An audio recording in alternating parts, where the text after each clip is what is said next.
کون سی ایسی چیزیں ہیں جو ہمارے عمل کو برباد کر دیتی ہے، ہمارے عمل کو ڈسٹرائے کر دیتی ہے، ہمارے عمل کو نشٹ کر دیتی ہے، اور قیامت کے دن ہماری نیکیاں ہمارے کام نہیں آئیں گی؟ وہ کون سے ایسے گناہ ہیں، وہ کون سے ایسے غلط کام ہیں، وہ کون سی ایسی برائیاں ہیں جو ہماری نیکیوں کو کھا جاتی ہیں؟ الحمدللہ نحمده ونستعینه ونستغفره ونعوذ باللہ من شرور انفسنا ومن سیئات اعمالنا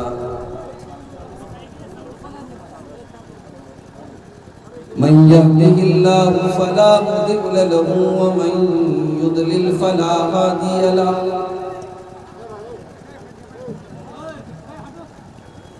وأشهد أن لا إله إلا الله وحده لا شريك له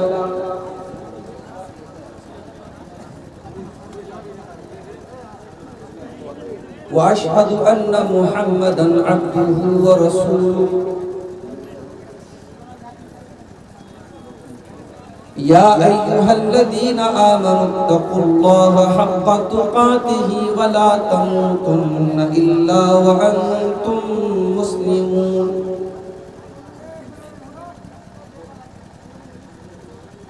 يا أيها الناس اتقوا ربكم الذي خلقكم من نفس واحدة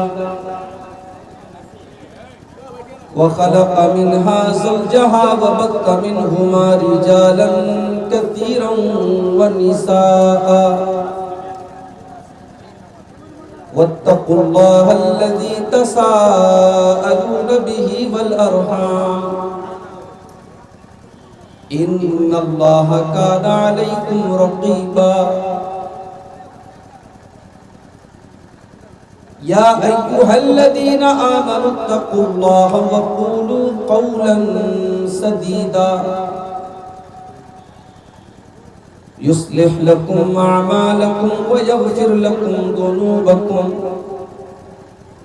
ومن يطع الله ورسوله فقد فاز فوزا عظيما أما بعد فإن خير الحديث كتاب الله وخير الهدي هدي محمد صلى الله عليه وسلم وشر الأمور محدثاتها وكل محدثة بدعة وكل بدعة ضلالة وكل ضلالة في النار أعوذ بالله من الشيطان الرجيم بسم الله الرحمن الرحيم قل هل ننبئكم بالأخسرين أعمالا الذين ضل سعيهم في الحياة الدنيا وهم يحسبون أنهم يحسنون صنعا أولئك الذين كفروا بآيات ربهم ولقائه فحبطت أعمالهم فلا نقيم لهم يوم القيامة وزنا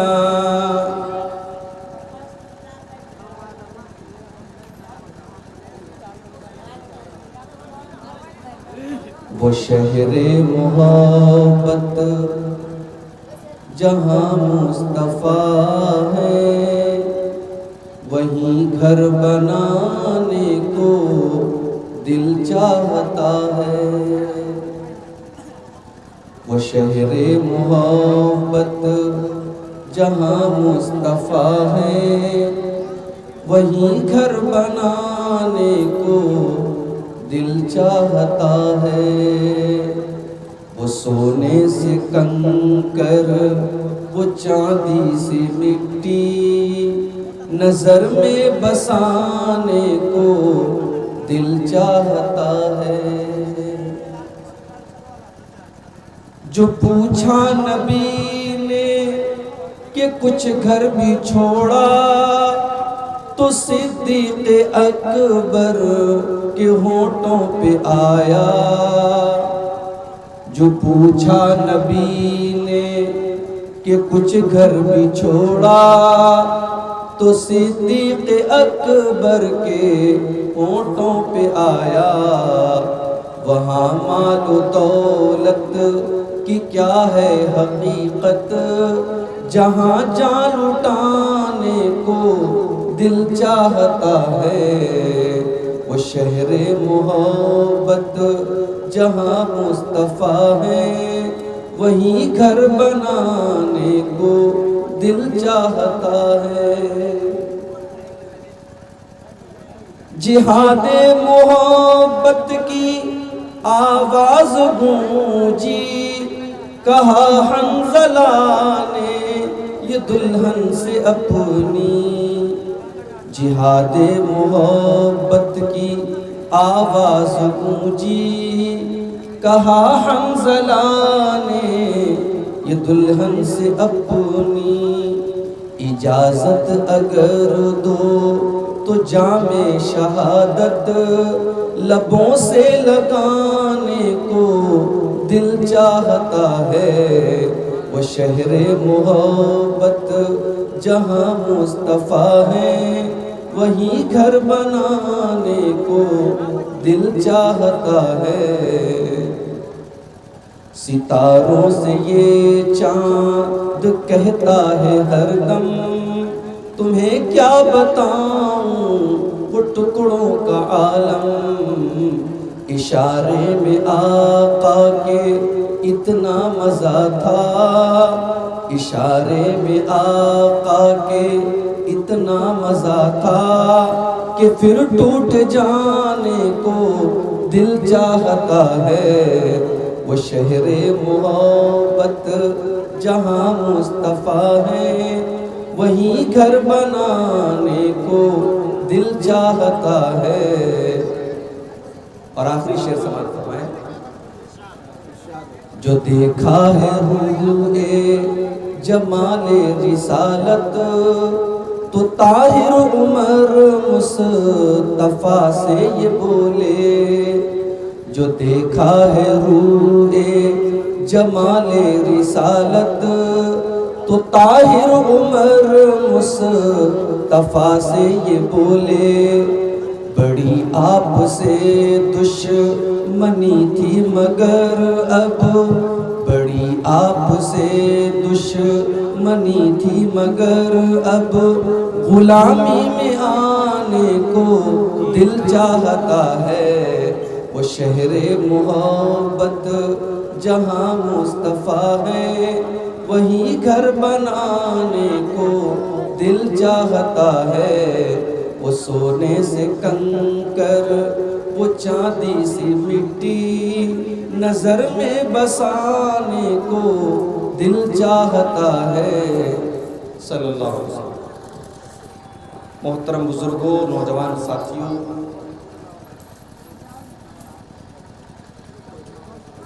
پردہ نشین ماں اور بہنوں، پیارے بچوں، آپ کے علاقے کی جلسے کی روایات کے پیش نظر رات کے تقریباً 2 بجے مجھے آپ کے سامنے تقریر کرنے کے لیے بٹھایا گیا۔ ہمارے یہ کیمرہ مین حضرات، ہمارے یہ چینل والے بھائی، پچھلے 2 پروگراموں میں نے بڑی سختی سے منع کیا تھا اور کسی بھی چینل والے کو ریکارڈنگ کرنے کی اجازت نہیں تھی۔ آج یہ سارے چینل والے ریکارڈنگ کر رہے ہیں، مگر میں بہت صاف الفاظ میں ایک آخری وارننگ آپ کو دے دیتا ہوں کہ جن چینل والوں نے میری تقریر کے ساتھ کوئی بیہودہ، کوئی گندا فوٹو لگایا ہے تھمبنیل لگایا ہے وہ اپنی اس تھمبنیل کو چینج کر لیں یا ویڈیو کو ڈیلیٹ کر لیں، ورنہ آئندہ آپ ہی لوگوں کی ذمہ داری ہوگی کہ ان چینل والوں کو یہاں سے بائیکاٹ کریں بغیر کسی رعایت۔ آپ کو ان سارے ویڈیوز کو، ان سارے تھمبنیلز کو ڈیلیٹ کرنا ہوگا، اور آئندہ ایسا کوئی بھی، میں اپنی گارنٹی لینا چاہتا ہوں، اور علماء کی بات، اور علماء اس کے ذمہ دار ہوں گے، میری کسی تقریر یا کلپ کے ساتھ کسی چینل والے نے اگر کوئی گندی تصویر لگائی اور یہ پتہ لگ گیا کہ جلسے میں اس کا اسٹینڈ لگا ہے، فوراً اس کو وہاں سے ہٹایا جائے گا اور پرماننٹ اس کو بلاک کیا جائے گا۔ یہ بات آپ یاد رکھیے، آپ ریکارڈنگ کیجئے، مجھے کسی سے کوئی دشمنی نہیں ہے۔ آپ کی ریکارڈنگ کے ذریعے اگر آپ کا کوئی دنیاوی فائدہ ہو رہا ہے اور لوگوں کو دین کی دعوت مل رہی ہے تو اس میں کوئی حرج کی بات نہیں ہے۔ اللہ تعالی ہم سب کو قرآن و سنت کی باتوں کو پھیلانے کی اور سننے کی اور سنانے کی اور اس پر عمل کرنے کی توفیق عطا فرمائے، آمین۔ میرے بھائیوں، آج کی میری تقریر کا جو عنوان ہے بڑا اہم عنوان ہے۔ ہم اور آپ یہ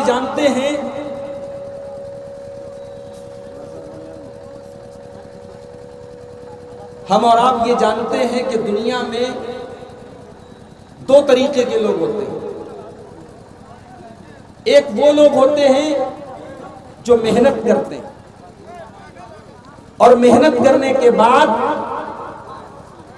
ان کی محنت کا پھل ان کو ملتا ہے، اور دوسرے ٹائپ کے وہ لوگ ہوتے ہیں جو محنت نہیں کرتے، کام نہیں کرتے، تو جب کام کرتے ہی نہیں تو ان کو پھل کہاں سے ملے گا؟ ان کو کوئی پھل بھی نہیں ملتا۔ مگر ایک تیسرے ٹائپ کے لوگ بھی ہوتے ہیں جو محنت کرتے ہیں، کام کرتے ہیں، مگر جب ان کی محنت کا پھل ملنے کا ٹائم آتا ہے تو ان کی ساری محنت کے اوپر پانی پھر جاتا ہے۔ کسان ہے، اپنی زمین کو تیار کرتا ہے، اس میں بیج ڈالتا ہے، زمین کے اندر جو بھی پروسیس ہے کھیتی کا وہ سارا پروسیس کرتا ہے، کھیتی میں پانی کی سینچائی کا پورا انتظام کرتا ہے، اور سارا انتظام اور ساری محنت کرنے کے بعد جب پیداوار کا ٹائم آتا ہے، جب اس کھیتی کو کاٹنے کا ٹائم آتا ہے، تب کیا ہوتا ہے؟ تب پتہ یہ چلتا ہے کہ کسان کو اس کی محنت کا کوئی پھل نہیں ملا، ساری کھیتی اس کی تباہ ہو گئی، ساری کھیتی اس کی برباد ہو گئی۔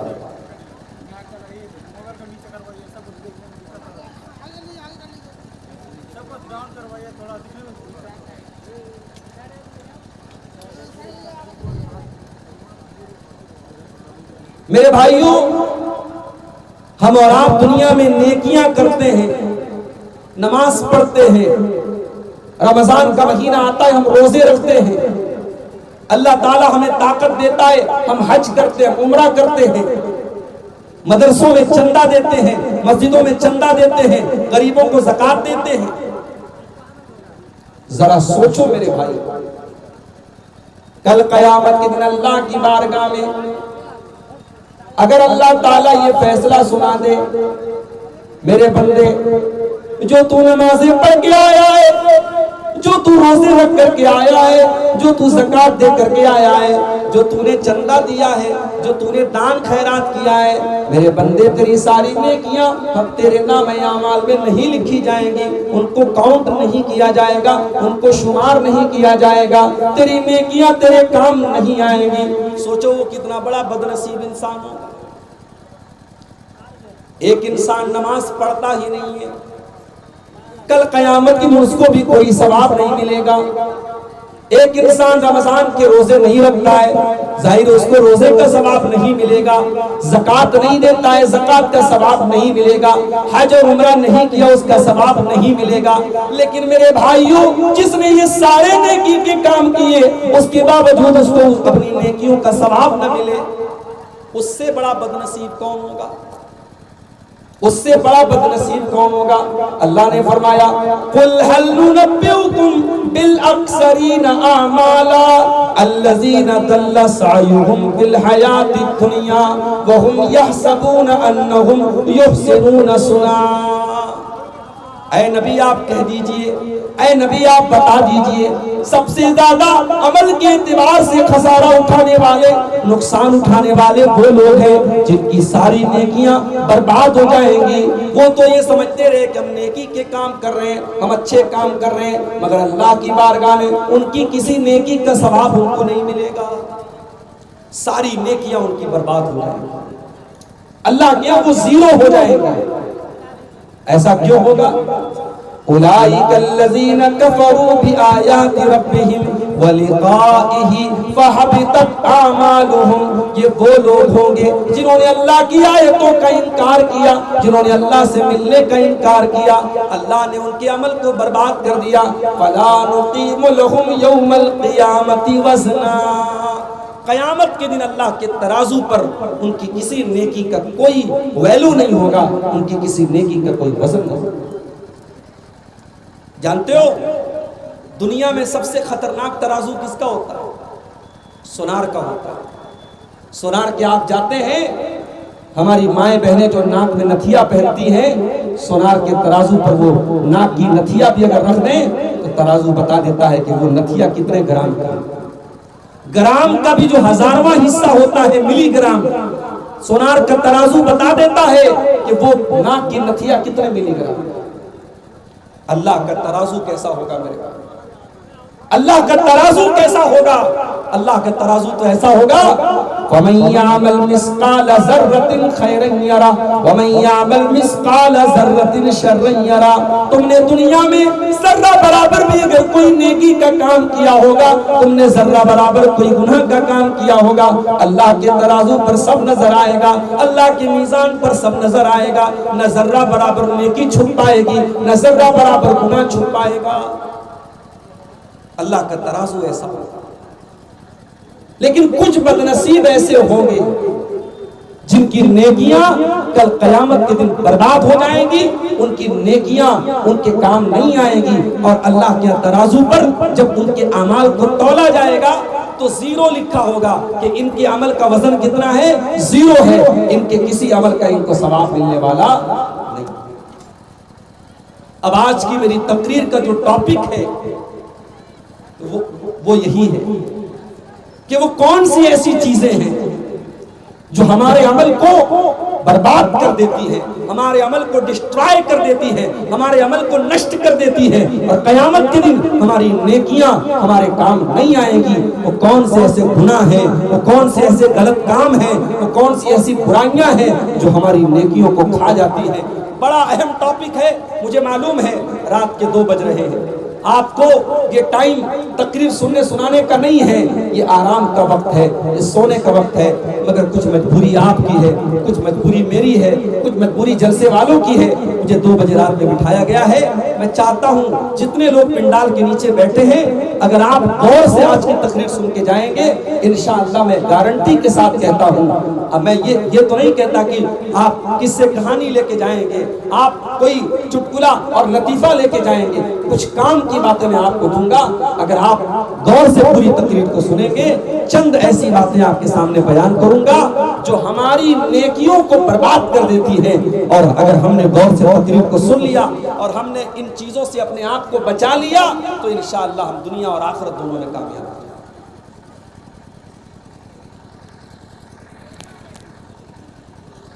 اب یہ سب نا جو کرنا ہے کر لو، بعد میں کوئی تماشا مت کرنا۔ تو ہم ان گناہوں کی بات کریں گے میرے بھائی، جو گناہ ہماری نیکیوں کو ختم کر دیتے ہیں، نشٹ کر دیتے ہیں، برباد کر دیتے ہیں۔ اس میں سب سے پہلا جو گناہ ہے وہ کیا ہے؟ وہ شرک۔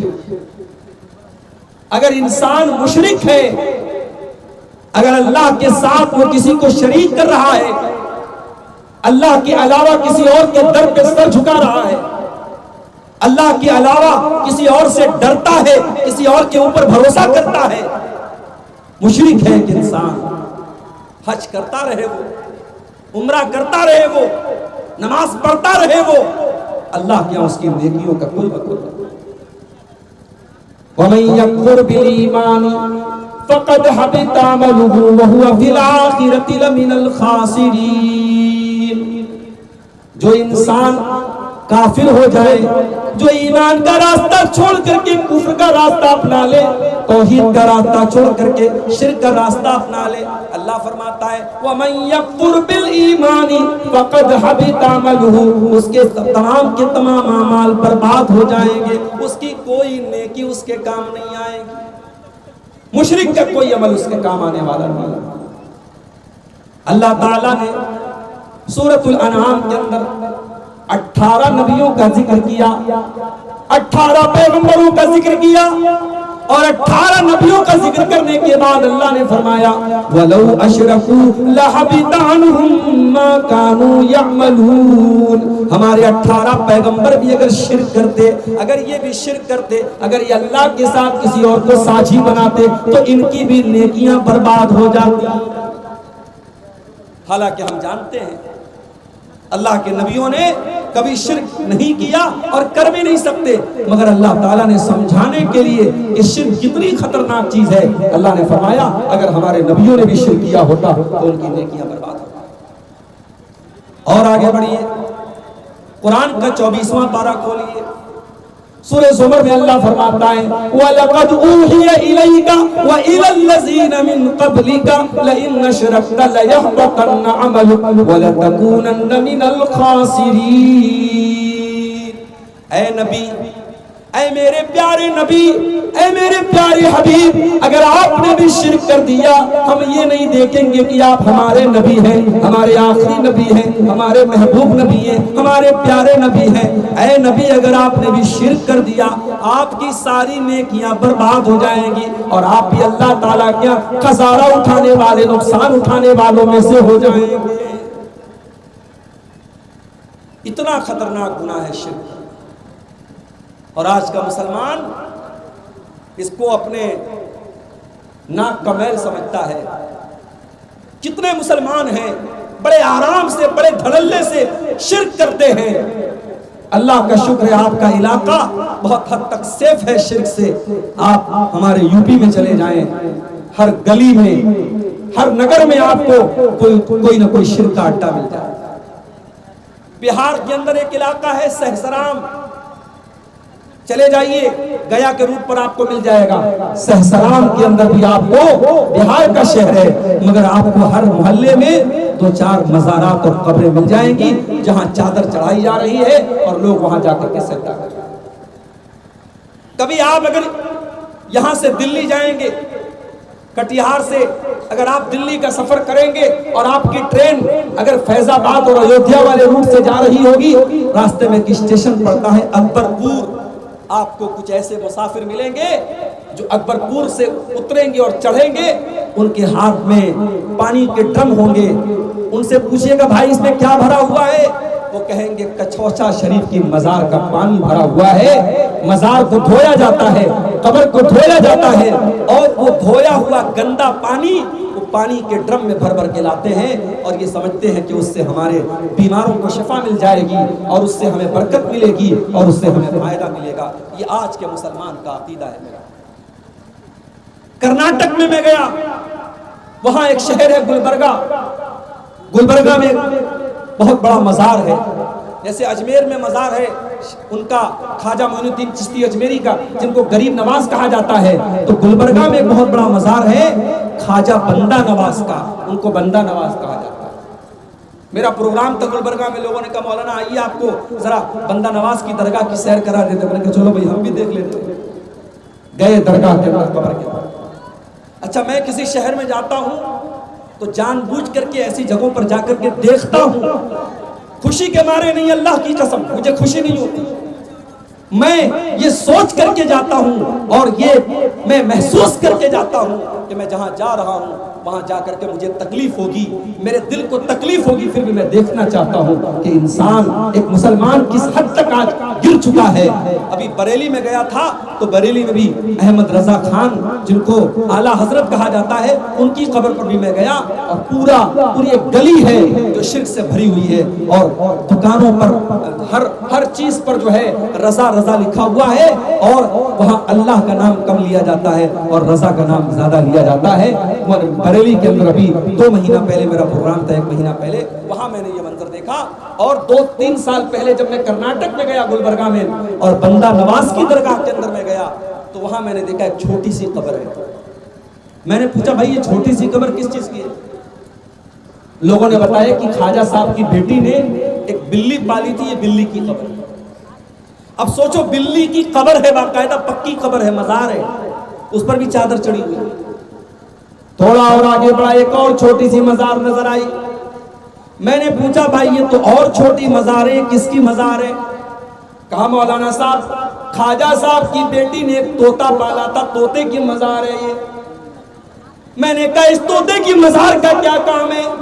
کہا اگر کسی بچے کی زبان میں لکنت ہوتی ہے، بچہ ڈھنگ سے بول نہیں پاتا ہے، بچہ توتلا ہوتا ہے، اس کی ماں یہاں پہ آتی ہے اور دیسی گھی اس قبر کے اوپر چڑھاتی ہے اور چینی چڑھاتی ہے، بچہ صحیح ہو جاتا ہے۔ انا للہ و انا الیہ راجعون۔ یہ عقیدہ ہے مسلمان کا۔ طوطے اور بلی اور کتے اور گھوڑے اور گدھے کی قبروں پر سجدہ ہو رہا ہے میرے بھائی، اور اس کے بعد ہم کہتے ہیں اے اللہ ہماری مدد کیوں نہیں ہو رہی ہے، فلسطین میں ہم پر ظلم کیوں ہو رہا ہے، ہندوستان میں ہم پر ظلم کیوں ہو رہا ہے، اور فلاں جگہ ہم پر ظلم کیوں ہو رہا ہے۔ میرے بھائیوں اللہ نے مدد کا وعدہ تب کیا تھا جب ہم اس ایک اللہ کی توحید پر قائم رہے، ہم شرک کرتے رہے، ہم اللہ کو ناراض کرتے رہے، ہم اللہ کو چھوڑ کر کے غیر اللہ کے در پر پیشانی جھکاتے رہے، اور ہم یہ ایکسپیکٹ کریں، یہ امید کریں، یہ آشا کریں کہ اللہ مدد نازل کرے گا۔ خبردار، اللہ کی مدد مشرکوں کو نہیں ملتی، اللہ کی مدد اہل توحید کو۔ یہ پہلا گناہ ہے جو ہماری نیکیوں کو برباد کر دیتا ہے میرے بھائی۔ اگر ہم نے شرک کر لیا ہماری ساری نیکیاں برباد ہو۔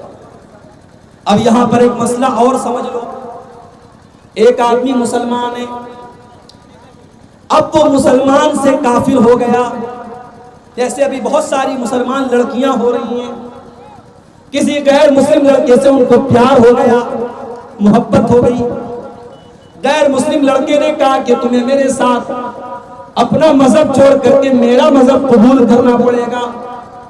لڑکی کا نام عائشہ ہے، لڑکی کا نام زینب ہے، لڑکی کا نام فاطمہ ہے، لڑکی کا باپ مسلمان، لڑکی کی ماں مسلمان، لڑکی خود مسلمان، لیکن پیار کے چھانسے میں آ کر، محبت کے چھانسے میں آ کر اپنے غیر مسلم عاشق کے لیے لڑکی نے اپنا دھرم پریورتن کر لیا، اپنا مذہب تبدیل کر لیا، اسلام کو چھوڑ دیا۔ ہو رہا ہے کہ نہیں ہو رہا؟ بہت بڑی تعداد میں ہو رہا ہے، پورے بھارت میں ہو رہا ہے، آپ کے کٹیہار اور کشن گڑھ سے لے کر کے ممبئی جیسے شہروں تک۔ شاید آپ کی نظر نہ ہو، سوشل میڈیا پر بہت ساری چیزیں آپ کو ملتی ہیں۔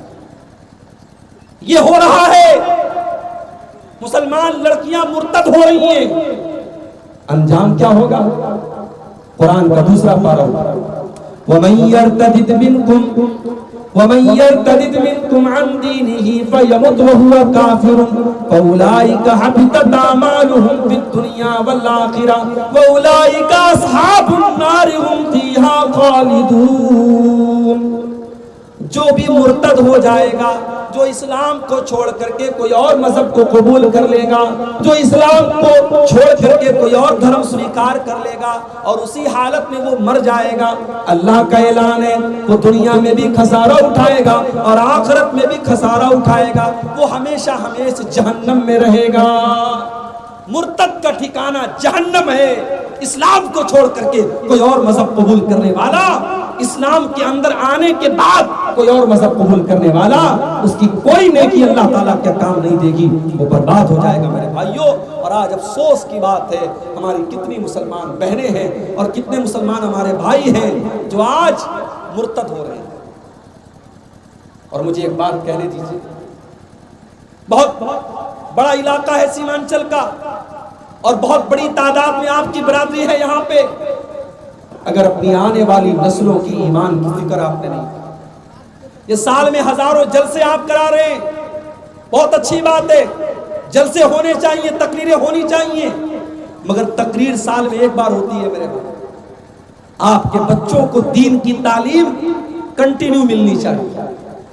آپ کا بچہ، آپ کی بچی کانوینٹ اسکول میں پڑھ رہا ہے، آپ کی لڑکی کالج میں پڑھ رہی ہے، اسے دین کے نام پر کوئی معلومات نہیں ہے اور اسے کوئی دین کی بات بتانے والا نہیں. اس نے کبھی مدرسے کا منہ نہیں دیکھا، کبھی مولانا صاحب سے اس نے نہیں پڑھا، کبھی قرآن نہیں پڑھا، کبھی حدیث نہیں پڑھی.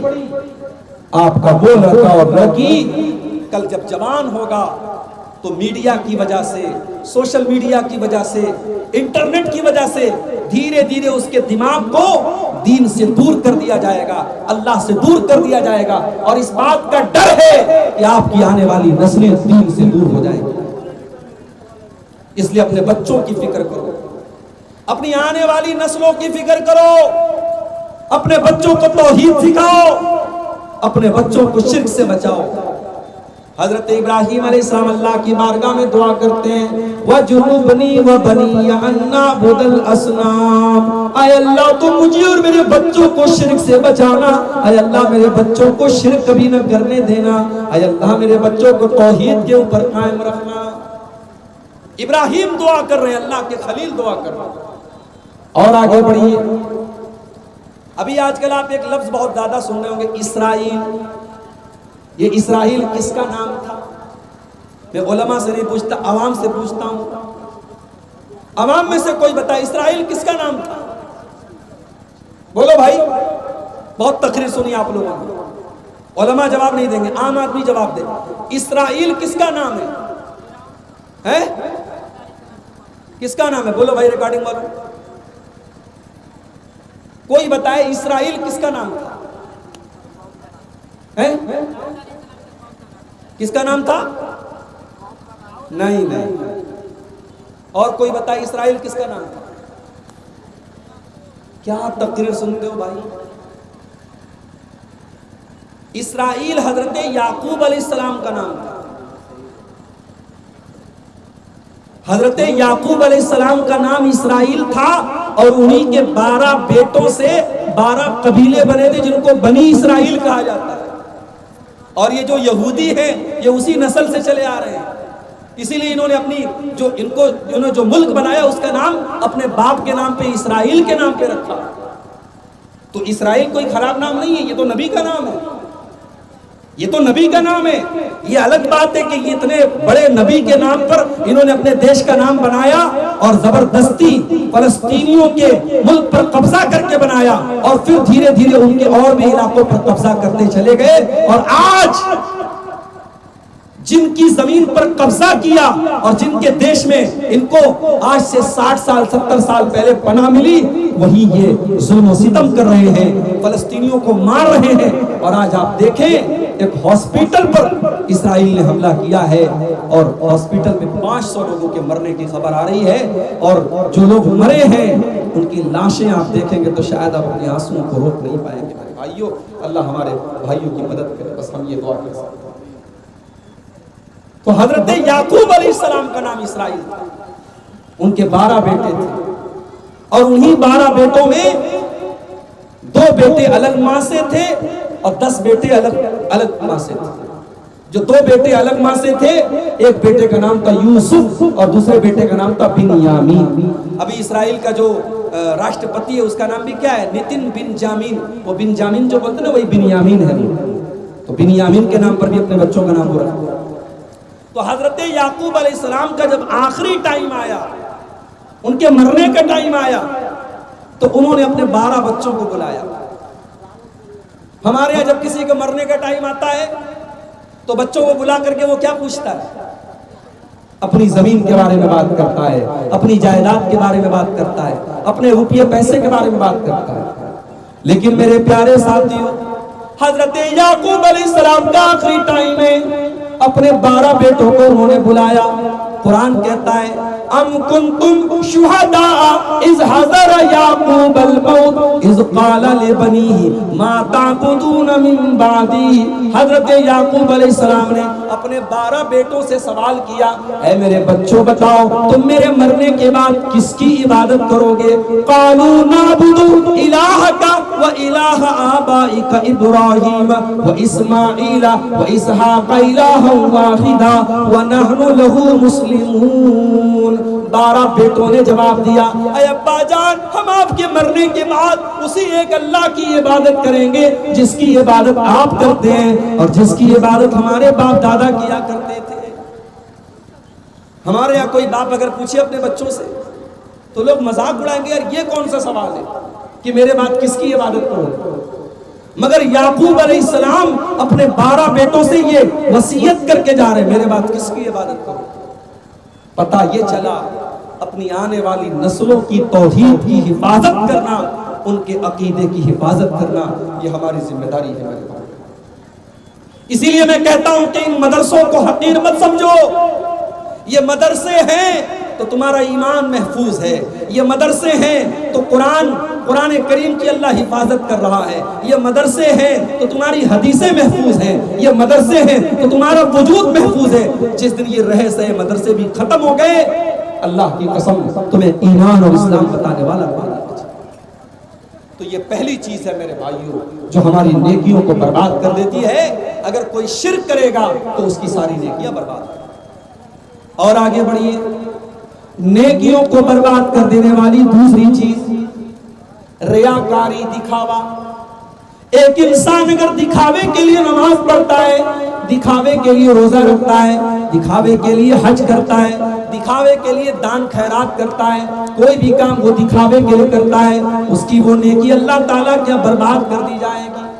قرآن کا 30واں پارہ اٹھاؤ، فَوَيْلٌ لِّلْمُصَلِّينَ الَّذِينَ هُمْ عَنْ صَلَاتِهِمْ سَاهُونَ الَّذِينَ هُمْ يُرَاءُونَ وَيَمْنَعُونَ الْمَاعُونَ. بربادی ہے، ویل ہے، جہنم ہے نماز پڑھنے والوں کے لیے جو نماز تو پڑھتے ہیں مگر اللہ تعالیٰ کے لیے نہیں پڑھتے، کسی کو دکھانے کے لیے پڑھتے ہیں، کسی کو شو کرنے کے لیے پڑھتے ہیں. نماز اس لیے پڑھتے ہیں تاکہ گاؤں والوں کی نظر میں نیک بن جائیں، محلے والوں کی نظر میں نیک بن جائیں. فَوَيْلٌ لِّلْمُصَلِّينَ الَّذِينَ هُمْ عَنْ صَلَاتِهِمْ سَاهُونَ، جو اپنی نماز سے غافل ہیں. الَّذِينَ هُمْ يُرَاءُونَ، جو دکھاوے کے لیے نماز پڑھتے ہیں. چندہ دیتے ہیں آپ، اسٹیج پر نام بولا جاتا ہے، کوئی حرج کی بات نہیں ہے، بولا جا سکتا ہے، لیکن آپ کے دل میں کیا چل رہا ہے؟ اگر آپ کے دل میں یہ چل رہا ہے کہ مولوی صاحب میرے نام کا اعلان کریں، دنیا کو پتہ چل جائے میں نے 1 لاکھ چندہ دیا، اللہ کو خوش کرنے کے بجائے پبلک کو خوش کرنے کی اگر نیت ہے تو کان کھول کر کے سن لو، آپ کا دان، آپ کا چندہ، آپ کی زکات، آپ کی خیرات برباد ہو سکتی ہے، برباد ہو سکتی ہے. یا ایھا الذین آمنوا لا تبطلوا صدقاتکم بالمن والعزا کالذی ينفق مالہ رئاء الناس. اے ایمان والو، جب صدقہ کیا کرو، جب دان دیا کرو تو احسان مت جتا کے دیا کرو، تکلیف دے کر کے مت دیا کرو. کالذی ينفق مالہ رئاء الناس، جیسے وہ لوگ اللہ کی راہ میں دان دیتے ہیں، جو لوگوں کو دکھانے کے لیے دیتے ہیں، جو اللہ کے اوپر ایمان نہیں رکھتے، جو قیامت کے دن کے اوپر ایمان نہیں رکھتے، وہ تو بس لوگوں کو دکھانے کے لیے دان خیرات کرتے ہیں.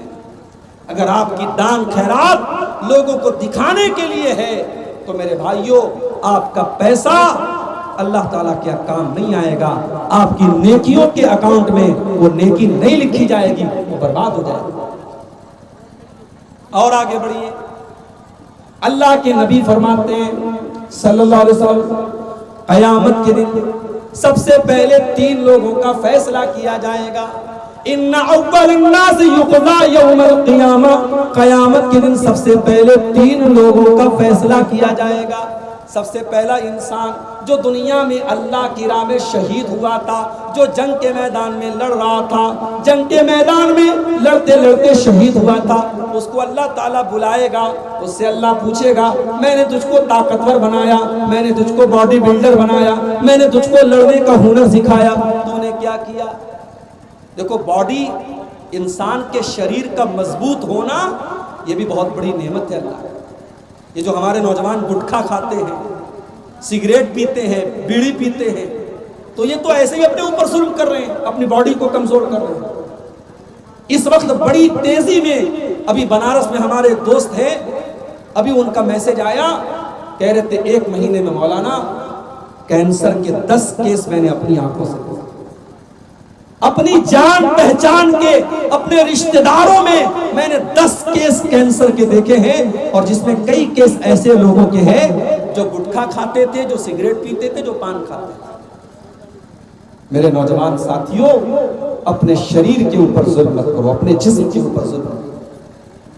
یہ سگریٹ، یہ بیڑی، یہ گٹکھا، یہ نشہ تمہاری آخرت بھی برباد کر رہا ہے، اور اللہ کی قسم تمہاری دنیا کو بھی برباد کر رہا ہے۔ اس نشے کے ذریعے آپ اپنے شریر کو برباد کر۔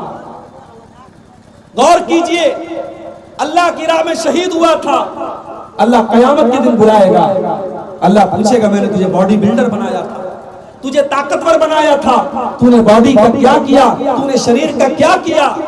بندہ کہے گا اے اللہ قاتلت فیکا، میں تیرے راستے میں لڑتا رہا، جنگ کرتا رہا، جہاد کرتا رہا، حتی استشہدت، تو یہاں تک کہ میں شہید کر دیا گیا۔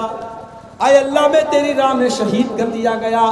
اللہ فرمائے گا تو جھوٹ بول رہا ہے، تو اس لیے لڑ رہا تھا تاکہ دنیا والے یہ کہیں کہ بڑا بہادر آدمی ہے، بڑا ویر آدمی ہے، بڑا زبردست آدمی ہے، تو دنیا کو دکھانے کے لیے لڑ رہا تھا۔ اس کے بعد اللہ کے نبی فرماتے ہیں اس کو چہرے کے بل گھسیٹ کر کے جہنم میں ڈال دیا جائے گا۔ غور کرو ریاکاری کا انجام کتنا خطرناک ہوتا ہے میرے بھائی۔ اللہ کی راہ میں لڑنے والا اور شہید ہو جانے والا جہنم میں پھینک دیا جائے گا، صرف اس لیے کیونکہ اس کی نیت گڑبڑ تھی، اس کی نیت میں کھوٹ تھا، وہ لوگوں کو دکھانے کے لیے لڑا۔ اس کے بعد دوسرے نمبر پر ایک آدمی آئے گا، یہ بہت بڑا عالم تھا، بہت بڑا مقرر تھا، بہت بڑا قرآن کا حافظ تھا۔ اللہ پوچھے گا میں نے تجھے قرآن کا عالم بنایا، میں نے تجھے قرآن کا ٹیچر بنایا، میں نے تجھ کو عالم بنایا، تو نے کیا کیا؟ بندہ کہے گا اے اللہ میں تیرے کتاب کو پڑھتا رہا، میں نے قرآن کو پڑھا اور پڑھایا، میں رات و دن قرآن کو پڑھتا رہا۔ اللہ فرمائے گا تو جھوٹ بول رہا ہے، تو قرآن کو اس لیے پڑھتا تھا تاکہ دنیا تجھے قاری کہے، تو اپنے علم کی شہرت چاہتا تھا، تو اس لیے قرآن پڑھتا تھا تاکہ تو فیمس ہو جائے، تو مشہور ہو جائے۔ اللہ، سوشل میڈیا کا دور ہے، شہرت کا فتنہ سب کو گھیرے ہوئے ہے میرے بھائیو، اللہ ہم سب کی حفاظت کرے۔ اللہ کے نبی کہہ رہے ہیں وہ عالم جو دنیا میں شہرت کے لیے علم حاصل کر رہا تھا اور شہرت کے لیے قرآن پڑھ رہا تھا، پڑھا رہا تھا، اس کو بھی اللہ تعالیٰ گھسیٹ کر کے جہنم میں ڈالے گا۔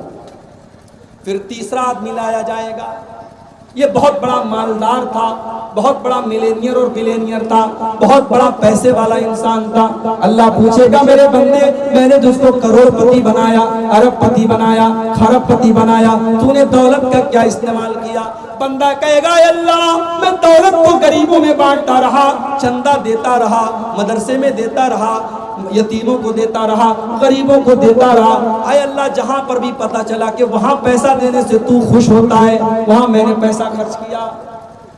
اللہ فرمائے گا تو جھوٹ بول رہا ہے، تو نے پیسہ اس لیے نہیں دیا تاکہ اللہ راضی ہو جائے، تو نے پیسہ اس لیے دیا تاکہ دنیا والے کہیں بڑا دان کرتا ہے، بڑا دینے والا ہے، بڑا سخی ہے، بڑا فیاض ہے، تو نے شہرت کے لیے دیا تھا۔ اور اس کے بعد اللہ کے نبی فرماتے ہیں اس انسان کو بھی گھسیٹ کر کے جہنم میں ڈال دیا۔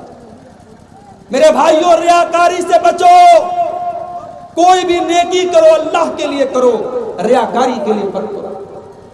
آج تو وہ حالات ہیں، غریب کو کمبل دیا جا رہا ہے تو پہلے غریب کی عزت کو فیس بک پر بیچا جا رہا ہے، کسی عورت کو راشن دیا جا رہا ہے، بیچاری شرماتی ہوئی لجاتی ہوئی آتی ہے آنچل سے اپنا منہ چھپا رہی ہے اور کیمرہ پورا فوکس کیے ہوئے ہے، کیمرے میں عورت کا ویڈیو بنایا جا رہا ہے اور پھر اس کے بعد اس کو انٹرنیٹ پہ چلایا جا رہا ہے، دیکھو میں غریب عورتوں کو راشن پہنچاتا ہوں، میں بیوہ عورتوں کو راشن پہنچاتا ہوں۔ نہیں میرے بھائی، کسی غریب کی عزت اتارے بغیر بھی تو اس کی مدد ہو سکتی ہے، کسی غریب کی خودداری کو تکلیف پہنچائے بغیر بھی تو اس کی مدد ہو سکتی ہے۔ قرآن کا 29واں پارہ ہوتا، اللہ کے نیک بندے غریبوں کو کھانا کھلاتے ہیں، یتیموں کو کھانا کھلاتے ہیں، قیدیوں کو کھانا کھلاتے ہیں۔ کیوں کھلاتے ہیں؟ اس لیے نہیں کہ ویڈیو بن رہا ہے، اس لیے نہیں کہ فوٹو کھینچا جا رہا ہے، انما نطعمکم لوجہ اللہ لا نرید منکم جزاء ولا شکورا انا نخاف من ربنا یوما عبوسا قمطریرا۔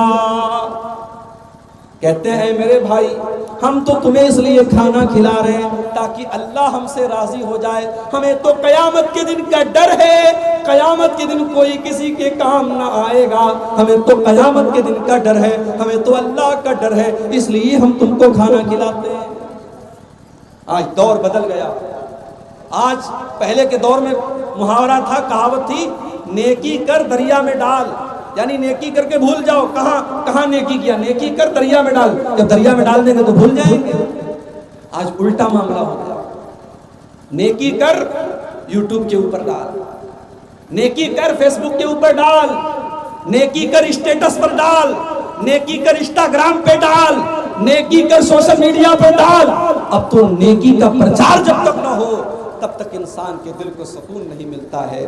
میرے بھائیوں ریاکاری سے اپنے دامن کو بچا لو، کل قیامت کے دن اللہ کے نبی فرماتے ہیں اللہ تعالیٰ بلائے گا ریاکاری کرنے والوں کو، دکھاوا کرنے والوں کو بلائے گا اور اللہ کہے گا کہ اے میرے بندو تم نے نماز کس کے لیے پڑھی تھی، تم نے نماز جس کے لیے پڑھی تھی جاؤ اسی سے ثواب لے لو، میرے پاس ثواب کی امید مت رکھنا، تم نے نماز میرے لیے نہیں پڑھی تھی، تم نے روزہ میرے لیے نہیں رکھا تھا، تم نے دان خیرات میرے لیے نہیں کیا تھا، جس کے لیے کیا تھا جاؤ اس سے ثواب لے لو، مجھ سے ثواب کی امید مت رکھنا۔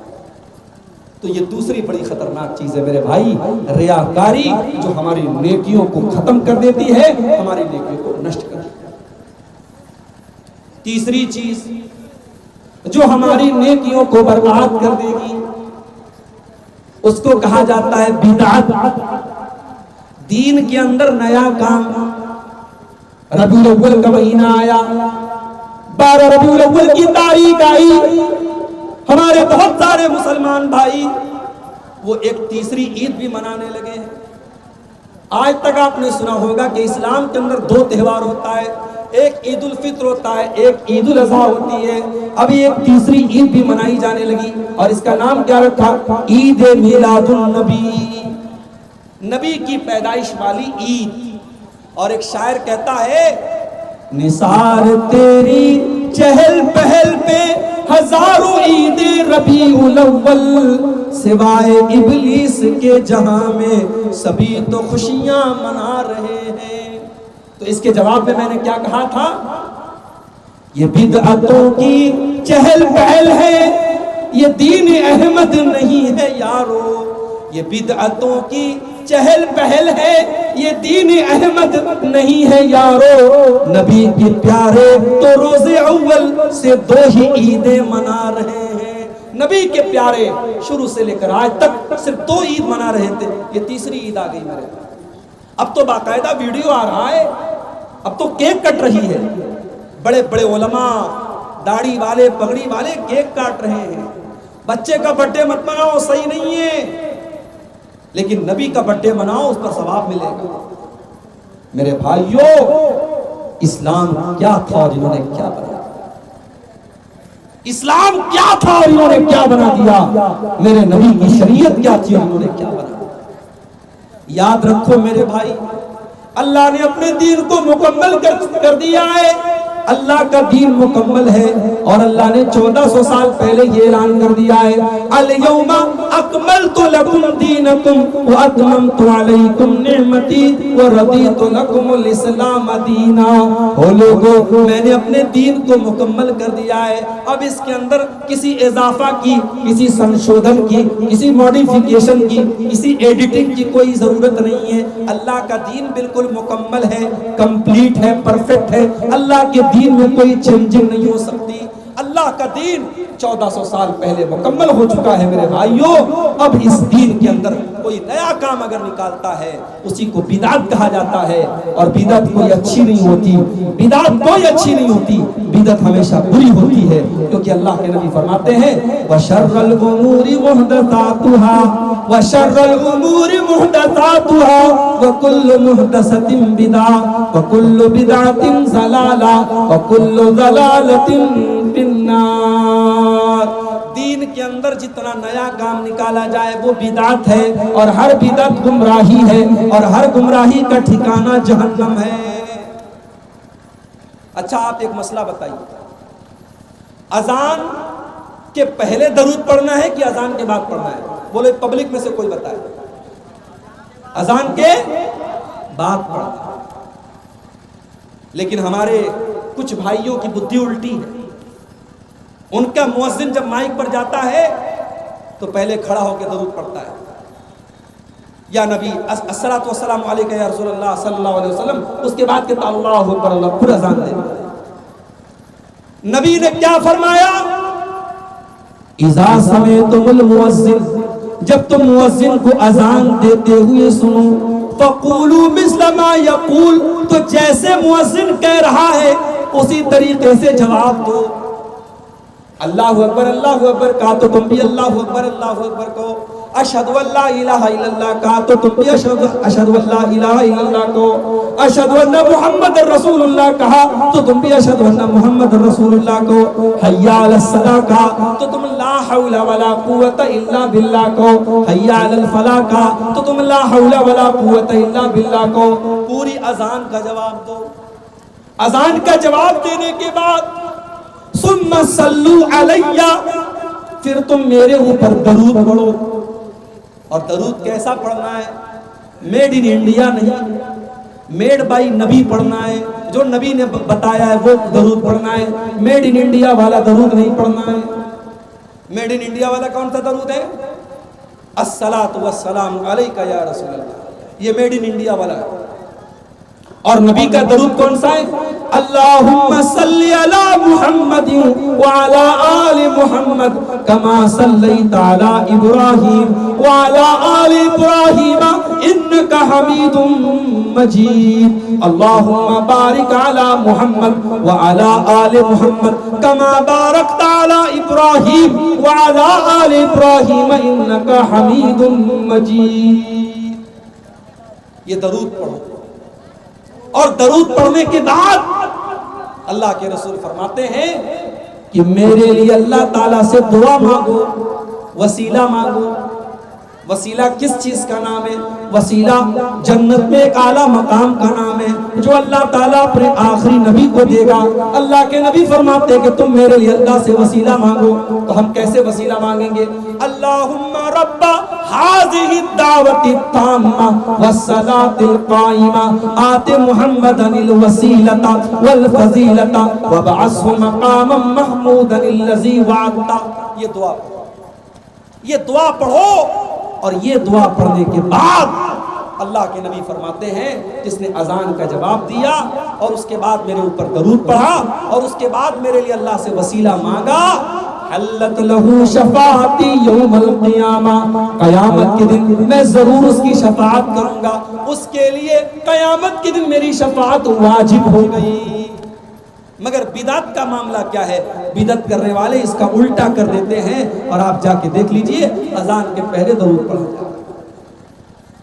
مجھے نہیں پتا آپ کے یہاں کیا ماحول ہے، ہمارے یہاں کچھ لوگوں نے یہ ماحول بنا دیا ہے، میت کو قبر میں دفنانے کے بعد وہی قبر پہ کھڑے ہو کر کے اذان دینے لگتے ہیں، اللہ اکبر اشہد ان لا الہ الا اللہ، پوری اذان دینے لگتے ہیں۔ پوچھا گیا بھائی ابھی تو تم نے مردے کو دفنایا ہے، یہ مردے کو دفنا کر کے تم اذان کیوں دے رہے ہو؟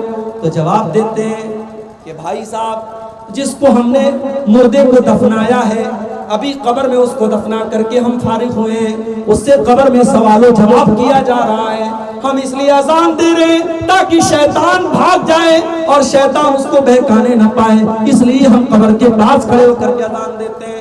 میں نے کہا بھائی بات بالکل صحیح ہے، اذان دینے سے شیطان بھاگ جاتا ہے، بالکل صحیح بات ہے، مگر قبر کے اندر شیطان نہیں پہنچ سکتا، شیطان قبر کے اندر نہیں پہنچ سکتا، اور اگر پہنچ بھی جائے تو اس کو بھگانے کے لیے اذان دینے کا ثبوت ہمیں نہیں ملتا ہے۔ تو بدعت کرنے والا ایسے ہی لاجک لگا لگا کر کے دین کے اندر نئے نئے کام نکالتا ہے، اور یاد رکھو میرے بھائی، بدعتی کا کوئی عمل قیامت کے دن اس کے کام آنے والا نہیں ہے۔ میں ایک مثال دیتا ہوں، یہ نوٹ بندی کس سن میں ہوئی تھی؟ نوٹ بندی کس سن میں ہوئی تھی؟ بھائی 2008 میں نہیں ہوئی تھی، 19 میں نا، 16 میں 2016 میں نوٹ بندی ہوئی تھی، اور اتفاق سے جس دن نوٹ بندی ہوئی تھی میرا پروگرام تھا کشن گنج۔ اب بھائی وہ 1000 کے اور 500 کے جو پرانے والے نوٹ تھے وہ چل رہے تھے۔ اب مودی جی نے اعلان کر دیا بھائی صاحب پرانے نوٹ سب بیکار ہو گئے، نوٹ بندی کا اعلان کر دیا، کہا کہ اب پرانے جتنے نوٹ ہیں ردی کے ٹکڑے بن گئے۔ اب آپ ایمانداری سے بتاؤ، یہ جو نیا والا نوٹ ہے 500 والا، اگر آپ کمپیریزن کرو تو پرانا والا نوٹ زیادہ اچھا لگ رہا ہے، پرانے والے نوٹ کا کاغذ بھی زیادہ اچھا تھا، نئے والے نوٹ کا کاغذ بھی کمزور ہے، کلر بھی اتر جاتا ہے جلدی سے۔ مگر اگر انڈین گورنمنٹ نے یہ اعلان کر دیا کہ اب پرانا نوٹ نہیں چلے گا، تو آج آپ کے پاس 1 کروڑ روپیہ بھی اگر پرانے نوٹ والا ہے، آپ اس کو مارکیٹ میں لے کے جائیں گے 100 روپے کی چیز بھی آپ کو نہیں ملے گی۔ 1 کروڑ روپے کا بھی نوٹ ہے، اس کی کوئی ویلیو نہیں ہے۔ یہی معاملہ میرے بھائیوں دین کا ہے۔ دین کے اندر جس عمل کے اوپر جناب محمد رسول اللہ صلی اللہ علیہ وسلم کی مہر لگی ہے، وہی عمل اللہ تعالیٰ کیا قبول ہوگا، اور اگر اس عمل کے اوپر اللہ کے نبی کی مہر نہیں لگی ہے تو وہ عمل دیکھنے میں چاہے جتنا بھی اچھا کیوں نہ لگ رہا ہو، اللہ تعالیٰ کے اس عمل کی کوئی ویلیو نہیں۔ ہم جمعہ کی نماز پڑھتے ہیں، جمعہ کی نماز میں امام صاحب دوسری رکعت میں سورہ غاشیہ پڑھتے ہیں، حل اتاک حدیث الغاشیہ وجوہ یومئذ خاشیہ عاملۃ ناصبہ تصلی نارا حامیہ۔ وہ لوگوں، قیامت کے دن کچھ لوگ آئیں گے عاملۃ ناصبہ، جو عمل کر کر کے تھک گئے ہوں گے، بہت عمل کیا ہوگا، بہت نماز پڑھی ہوگی، بہت روزہ رکھا ہوگا، عاملۃ ناصبہ، عمل کر کر کے وہ تھک چکے ہوں گے، تصلی نارا حامیہ، لیکن وہ بھڑکتی ہوئی جہنم کی آگ میں ڈالے جائیں گے۔ تو بدعتی کا انجام بہت برا ہے میرے بھائی، اس لیے اپنے آپ کو بدعت سے بچاؤ، دین کے اندر وہی کام کرو جس کام کے اوپر اللہ کی اور اس کے رسول کی مہر لگی ہو، اس کے علاوہ کوئی کام کرو۔ اور آگے پڑھو، ہماری نیکیوں کو برباد کر دینے والی چوتھی چیز، اگر ہم نماز کی پابندی نہیں کرتے، نماز کو چھوڑ دیتے، رات بھر آپ نے جلسہ سنا، صبح فجر کی اذان ہو رہی ہے، الصلاۃ خیر من النوم کی صدائیں بلند ہو رہی ہیں، اور آپ آرام سے سوئے پڑے ہیں، آپ نے فجر کی نماز چھوڑ دی۔ یاد رکھو میرے بھائی، نماز کا چھوڑنا بھی یہ بہت بڑا گناہ ہے، اور اس سے بھی ہماری نیکیاں برباد ہو جائیں گی۔ اللہ کے نبی فرماتے ہیں اول ما یحاسب به العبد یوم القیامۃ صلاۃ، قیامت کے دن بندے سے پہلا حساب اس کی نماز کے بارے میں کیا جائے گا۔ فَإِن صَلُحَتْ، اگر نماز کا معاملہ صحیح ہے، اگر نماز صحیح ہے تو سارا عمل صحیح ہے، اور اگر نماز کا معاملہ گڑبڑ ہے تو سارا معاملہ گڑبڑ ہے۔ اور ایک اور حدیث میں اللہ کے نبی نے فرمایا من ترک صلاۃ العصر فقد حبط عملہ، جس نے عصر کی نماز جان بوجھ کر کے چھوڑ دی اس کا عمل برباد ہو جائے گا۔ جب ایک ٹائم کی نماز جان بوجھ کر کے چھوڑنے والے کا عمل برباد ہو جائے گا، ہمارے کتنے بھائی ایسے ہیں جو ایک ٹائم کی بھی نماز نہیں پڑھتے، جن کی زندگی میں نماز کے لیے کوئی مقام نہیں ہے۔ میرے بھائیوں سوچو ان کا کیا،